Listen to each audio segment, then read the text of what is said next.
Hello students, in this video we'll discuss about translation of expressions. How an expression is converted into intermediate code.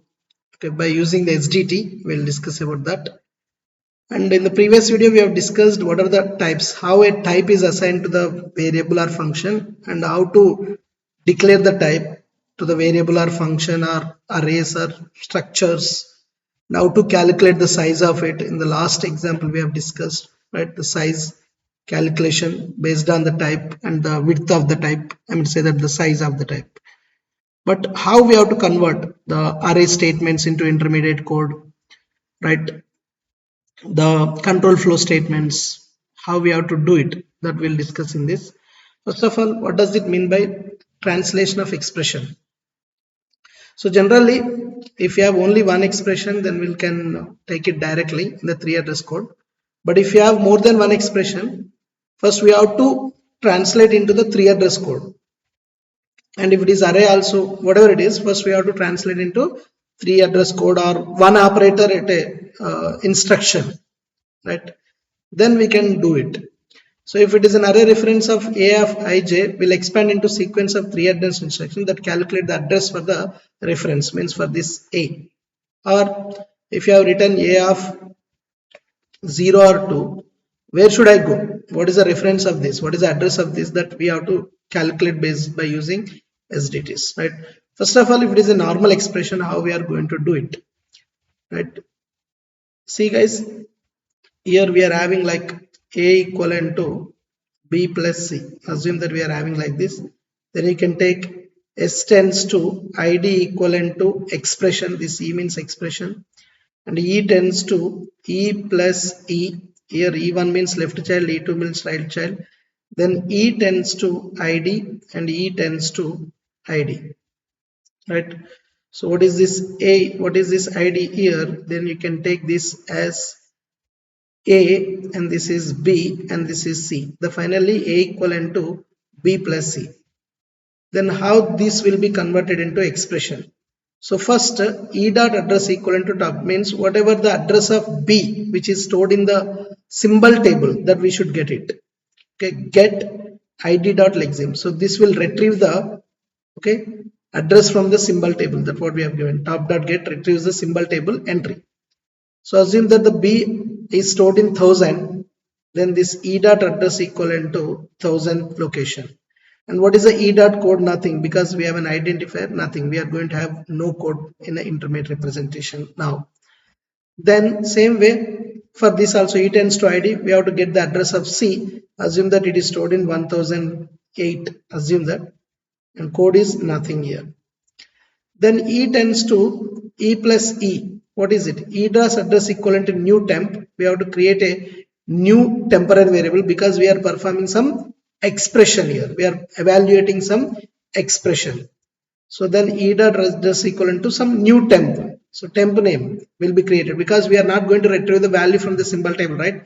Because this value of 1000 and value of 1008 means the value of b and c should be added, and that will be stored in a new temporary location. Assume that the new temporary location is 15,000. So we have created, right? Then e dot code equivalent to either child dot code or the next one, right? Either you have to take the left side or you have to take the right side. That's you have to take, means r means, but here it is not exactly the boolean r, guys, right?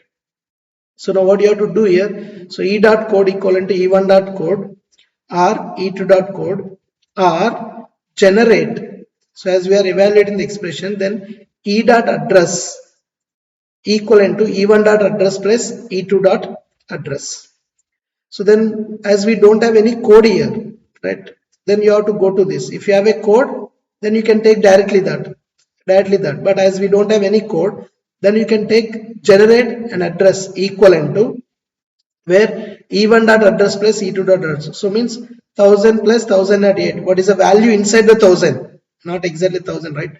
Then the value of b is 4 and the value of c is 5. 4 plus 5, 9 will be stored in the 15,000 location, right? Then e1 dot code is also nothing because we have no code any here, right? We don't have any code. The code will be given for some arrays and all, right? So here we are simply expressing the simple expression as we don't have it, right?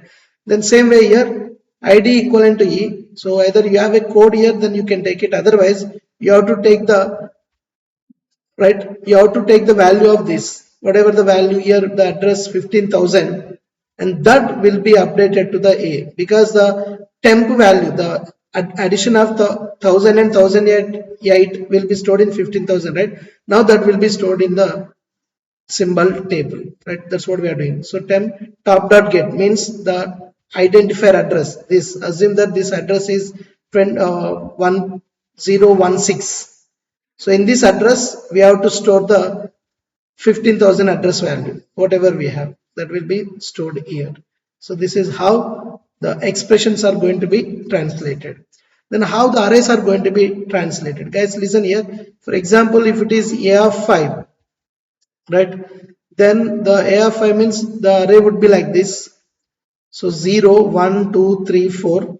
Then if it is 1000, the, or if the integer size is 4, right, I'm assuming that, then we are going to have 1004, 1008, 1012, 1016. Then if it is stored in a row major order, okay, we are storing in row, then what will be happen in this case? For example, if I want to get a of 3, then what is the base address of this array? 1000 plus, so what is the index we are using? 3 into what is the size of the data type? Width 4. So total 1000 plus 12, it is nothing but 1012. So a of 3 means you should go to the 1012. This is how you are going to find it. Okay, same way if you are having like this, a of, okay, so 2 comma 3, so we are going to have 6 addresses. Then it will be stored, even though we are having, this is columns, 2 columns, okay, 3 rows in each and every column. In this case, if you are storing in a row major order, they are going to store in like this, means this is nothing but 0 0 0 1 1 0 2 1 0 1 1 1 2. So if it is 1000, then 1004, 1008, 1012, 1016, 1020. So this is A00, 01, 02, row major order. First you store first row followed by second row. In the memory you can't take the dimensions, right?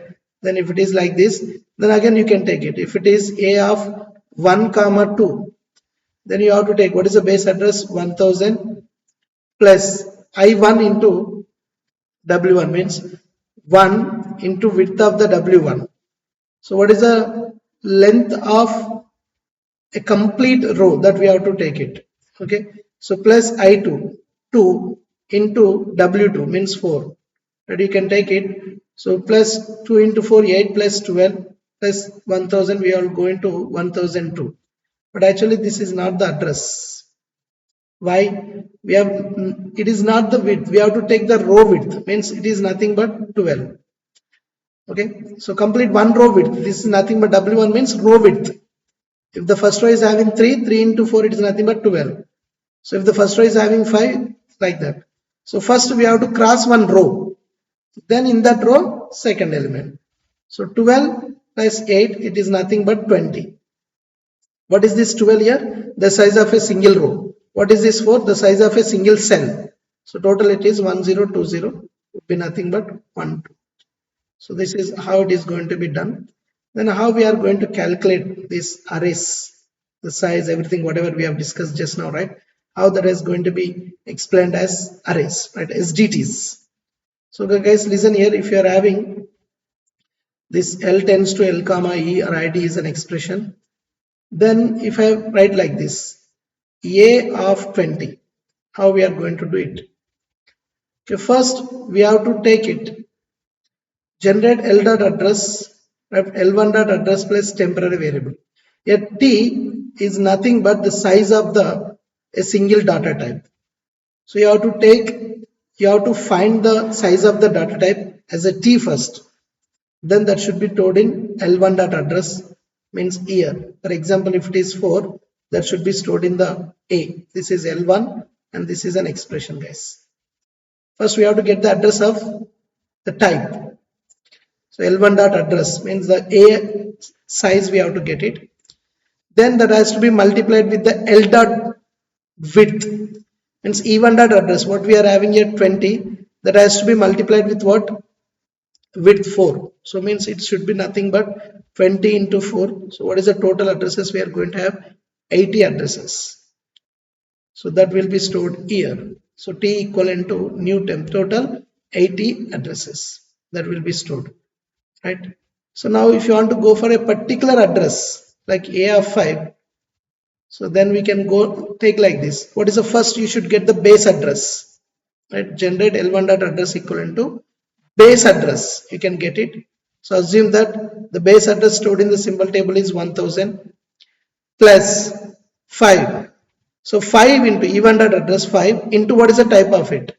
So it is nothing but 5 into 4. So total 1020. So we should go to that. Right, see guys, we can allocate full memory like 80,000 and wait, what is that memory? Here if it is 20, we'll go for the 80. If it is 5, then we can go for it. Get the top address, then base address. Top address means base address. Then what is the index and compare it. And this 1020 will be stored in a new temporary location. And what is the type? That will be stored in the L. And what is array? Means in this L, we are going to have like this. What is the type? Int.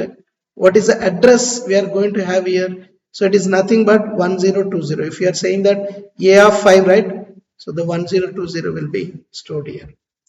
So same way, while you are performing the addition also, you have to get the value from single value of E1 and E2, perform the addition, that will be stored in a new temporary location. And we have not assigned anywhere, right? Then we can store here. So assume that we have taken it from the A of 20 and A of 5. So A of 20 means 1080, A of 5 means 1020. And get the value from these two, add it and store in a temporary variable like 10,000 location.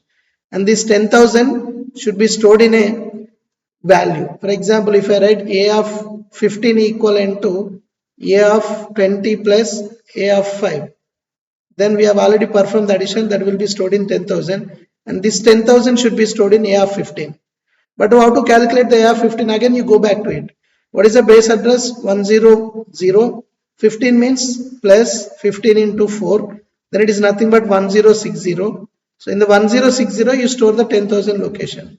That's what we have done here. Okay. So then same way you can go for the Boolean expressions, right? How we have to do it. When you have to take the false, simply generate the code for false. Always you have to go from down, right? Generate the code for true.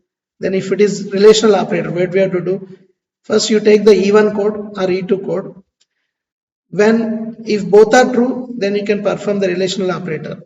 If anyone is false, directly you can jump for the false based on the operator. If not B, if B1 is true, you take it as a false.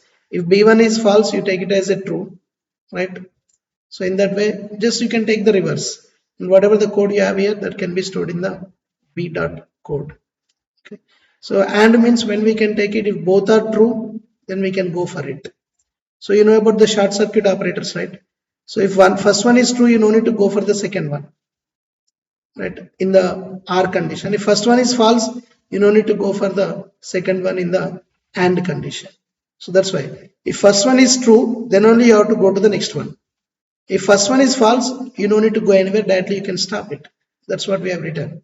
If it is true, go to the next location. Then check where it is false or true. False or true. Then you write the code based on it. Same way, if first one is true, directly you can take it as true. If first one is false, then you have to jump to the other location. You don't need to check, right? So that's how it is going to be done. In the same way, you can go for the flow of control statements. Here guys, listen here. If the first condition is true, then we have to execute the statements. So if first code, if it is true, then you execute the S1 code. If it is false, just simply skip it.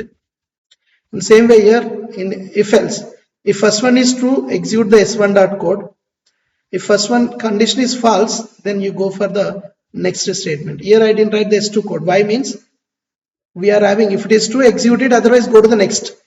If it is true, execute it, otherwise just go to the next. But here you have to take it. If it is true, execute the S1, else execute the S2 code. And in this, just we have to repeat it.